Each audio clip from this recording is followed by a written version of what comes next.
再来看台东关山镇有机稻米连续2档拢有乌龟仔危害哦。去年申请收到烧稻草，今年的一期稻仔哦，虫害嘛是搁真严重。农民搁再争取烧稻草，县政府是同意讲，互公所家己来决定。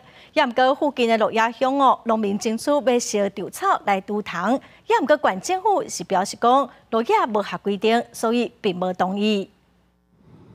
即马赛车经过花东公路关山路段，不时就会看到残忍乌烟一直闻出来。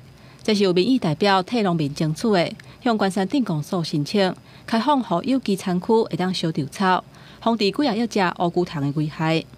烧稻草真的是农夫一定要烧，病虫害。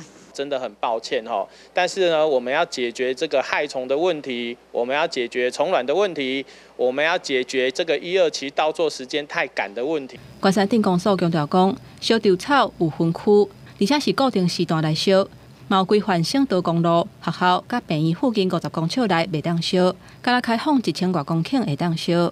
毋过，即马附近的鹿野乡农民当地挂早冬稻啊，伊嘛想要学关山镇向鹿野乡公所申请烧稻草来防治病虫害。毋过申请的时间伤过迫，而且环保局以空有法的规定，因为鹿野乡稻仔的病虫害毋是紧急事件，所以无同意。这个紧急防止传染病扩散必须要是燃烧是最后的一个手段。如果有其他的这一个防治的方式我们还是希望说，先采用其他的方式来处理因为时间比较急迫，那原则上就是以2期做的情况再看这样子。环保局讲，鹿野的稻仔虫害是蚊菇病，比关山镇乌龟虫防治的方法要更较济。毋过烧稻草防治病虫害成本上介便宜，有人烧，农民嘛想要得咧烧。